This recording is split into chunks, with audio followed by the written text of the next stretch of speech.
Welcome back to Western Kabuki. We're doing a round two. For everyone listening right now, this is going to be round one, and you will hear the round two later. But we attempted this episode like 2 weeks ago. There was all sorts of shenanigans that if you're in the smited Patreon, by God for trying to do this. Doge infiltrated our Riverside room, disconnected cables, got rid of all the fraud, and basically we had a different episode at first, but we're back doing this episode again with Tom and Joe from the Chicago Institution, the Anime Sickos podcast. How are you guys doing? We actually asked you to call it a Chicago legend. I can't believe you would insult us like that. You can be like a legend and an institution and like a corporation. You can be everything. You know what? I'm gonna go back to the tape because I do remember you saying institution. We're getting railroaded here. Don't let them do this to you, June. See, I love to make sure the guests are taken care of. I love bending at their whim. I love making sure they're having a great time and feel like they're winning. Well, here's the thing. I was inspired by our incredible new regime where they have an incredible technique that they're doing where they just lie for their own benefit. And so I did that just now. There's no counter, right? It just wins. Nothing beats rock. You know, it worked. I mean, it fucking worked on me. Holy shit. I understand Hakeem Jeffries now. It's kind of in a lose-lose position. But I realized I did this backwards. I introduced the guests first. And as always, we have Caleb and Alex. How are you guys doing today? Vibing. Yeah, I lied to you guys 2 weeks ago when I said... So what I told you was that it was snowing, and in Washington State, if you don't live in the city centers, all the power lines are above ground, and there's lots of trees. And when it freezes, they snap and the power goes out. Okay. That was a lie. What actually happened was the Doge broccoli-haired, pimply-faced teens came in and dismantled my internet and actually beat me and locked me into a room for several days, telling me not to do this episode. But courageously, I'm back, and we're going to do it. Doge be damned. We've returned. We're back. USAID funding is back. Yeah, they cut my funding. They cut my Uncle George Soros money. Nice. It's all going to be worth it for you guys to get the tens of Anime Sickos listeners who do not already listen to this show. We're in. We love every single one of them. We love all baker's dozen of them. Tom and Joe, tell us a little bit about your show. I'll tell you this. I was house sitting when you guys did the Deadwood episode, and I didn't have fucking anything to do. House sitting for a friend, and so I just got a backpack. Well, it was a laptop bag full of beer, and I just walked around downtown Tacoma listening to that, drinking beer, and it was the best podcast experience ever because I fucking love Deadwood. Tell us about your show. It's not always about Deadwood. That was just the one episode was about Deadwood. So the show is Anime Sickos podcast. So obviously we do a lot of anime like Deadwood. They should do an anime Deadwood. That would be sick. Oh my god, a Deadwood anime would be so wild. Okay, I thought I was losing my mind. I was like, wait, there was an anime Deadwood? I didn't think so. Okay. Well, here's the other thing about Anime Sickos is that we haven't talked about anime in the sense of where you define anime very strictly and traditionally in that it is an animated cartoon show produced in Japan. We haven't done that for, I think, 4 years? We just don't. We define it very broadly to mean any sort of thing that you watch or consume. Like a book is anime. Like Roadhouse, the movie is anime. Like He has Super Saiyan brow. I agree. Yeah, he has Goku hair. He has like his crew of side characters who show up once. Can a podcast be anime? It can, but it's more likely that it's posting because we actually talk about 4 things, which is anime, gaming. Gaming is the one that we know what that means. Video games. Posting and jobs. So posting, actually a podcast can be all of them. It can be anime. It's definitely post because you put it online. And if you make your money off of it, which I believe you guys do, then it's your job. Right. Okay. So it's the the omni topic for your show. Really, your podcast is about podcasts. I mean, what it really is we just fucking talk. And that's the other thing that people don't tell you about podcasts. They make it sound so special and like esoteric. Like, podcast or how interesting. It's just fucking talking, folks. Can you talk? You can do a podcast. It's just talking.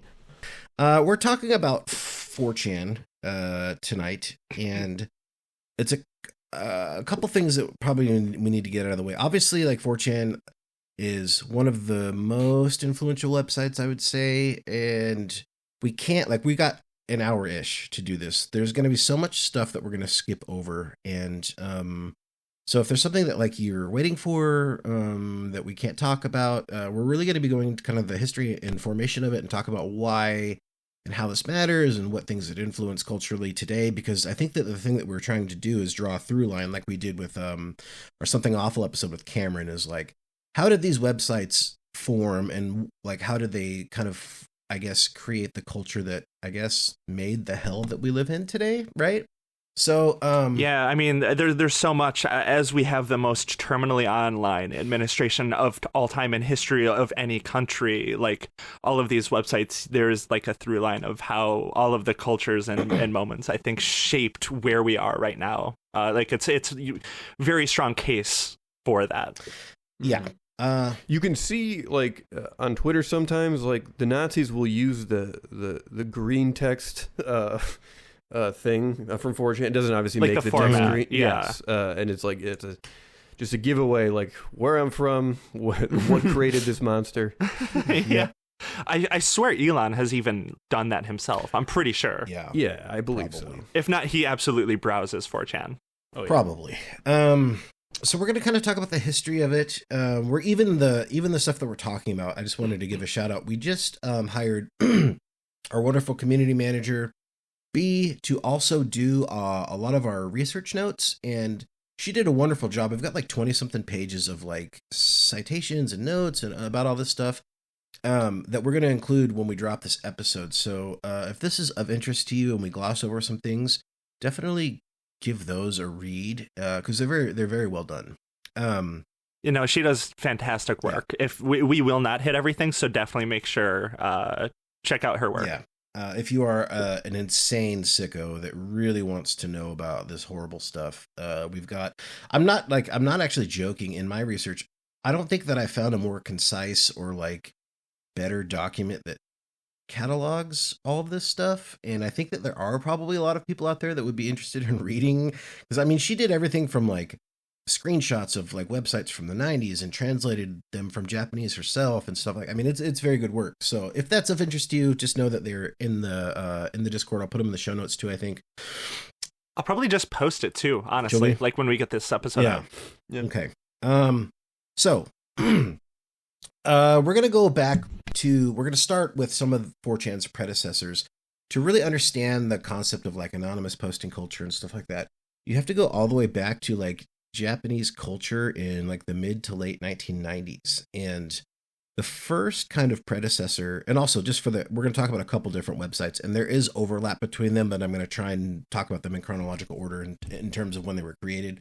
But just understand there is crossover. The first one that really comes up were like the idea of just like anonymous posting culture and all this horrible shit that like we still do today comes from a website called Ayashi's World. And this is like a bolt. So Alex, you had mentioned that you used to do, and this is prior to my time, but this was a dial-in type of bulletin board. So how did that used to work when you have to call in? How did that work? Windows came with an app that literally was just like a blank screen, and you would have to type in a command, which was like, God, I don't even remember what it was. And it was like dial blank, blank, blank, blank, blank. And you had to connect a phone line to your computer, and then the phone line would connect to a modem. The modem would connect to the wall. And then, you know, all the sounds that you associate with early internet, Yep. they're like, Yeah, I remember those when I was a kid. Yep. You'd hear that. And then it would connect, and you'd get text, and you just have to go from there. And like, generally they were really not user friendly. So it was kind of a situation where like you'd press the question mark and see a list of commands and then just start running commands until you figured out how it worked. The internet was not easy back then. Yeah, what the you fuck? had to kind of earn it. Nope. So You had to be a real nerd. yeah, Ayashi's Oh, come World. on. Ayashi Warudo is the I'm gonna say them, and then I'll just refer to them by their translated names. Strange World was the first one of these bulletin boards that was a dial-in only one. It was created by a guy named Masayaku Shiba, and wouldn't you know it, Strange World was created initially to talk about this game, Kasumisi Gaseki, which was a game where you like recreated the 1990s sarin gas terrorist attacks on the Tokyo subway system. Oh my god! Okay. So like that's where That's like fucking kind of a crazy. fitting start to this, right? Where like people go in there and ostensibly talk about this, and then of course the kinds of people that are going to be interested in this are also going to be interested in other horrifying things. So Interesting that the original sin, the seed of this awful tree, is, as we all would have guessed, gaming. gaming, right? Wait, shit. Yeah. Oh my god, you're already pulling gamers. Gamers have always been Gamers there. have been at the I hate forefront of these all awful of people. this Their terrible sin shit. is unwashable. It's literally the original sin of technology. Yeah. So like I looked. We invented gaming, and then all of the masses were unwashed. There should have been Mario forever. You were wrong to go past Mario. Mario didn't commit sarin gas attacks. You can look at all the games, he never does. Yeah. May I be so bold and suggest even Pong? Like we should have, like it's there. That was the end point. That was where all of it should have ended. Yeah. So you can read about this game if you'd like. Why would you? You don't need to, but essentially, like you literally like place sarin gas containers around. You're trying to maximize death, right? Yes. Like, yeah. that's The the game. entire point is to commit terrorism in a game. So like I didn't know people were so fucked up back then. Like, I mean, like in terms of like internet activities, like, 'cause of course this is based off of a real terrorist attack. Yeah.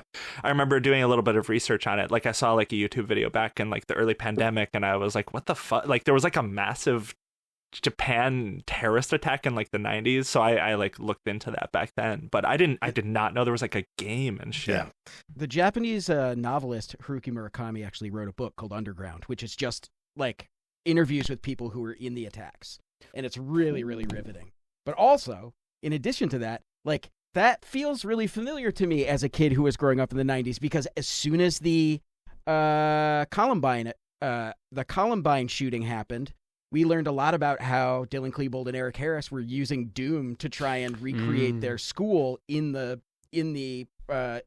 with a Doom wad. To the point that like it was almost framed that like the issue was Doom and not the murder. Absolutely. The whole conversation was about how video games caused the shooting for years. Was For that years. like the origin story of that narrative? oh yeah. Oh yeah, definitely. The Columbine was not only the. Sorry, we're getting No, sidetracked go here. off. It's a podcast. What are you talking about?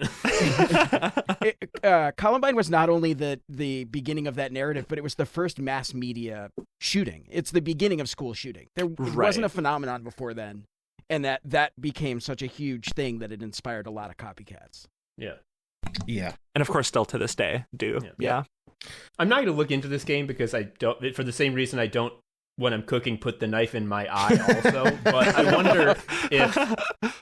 I wonder if it, like, because it certainly sounds at first blush to be like, oh god, awful, but like I wonder if actually the implementation is not more like, you know, the post 9/11 like kill all the Osamas games that you would find on Newgrounds. Those were awful. I remember there was like some news stories like right after 9/11. They would be like, this person made this video game about terrorism, and it's like just the most dog shit game of all time. Yeah. Like those are like horrible. I'm assuming like this is probably pretty bad.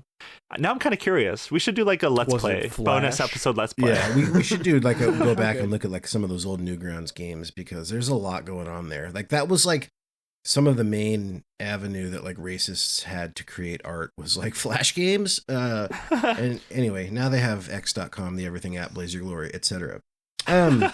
And outside. You can just You go could- outside. Good, you could. Yeah, they bought the guy who owns Posting bought real life. So Posting, like, you can't say Posting's not real life anymore because he got that too. It's the most real thing. It's the only real thing anymore. Yeah.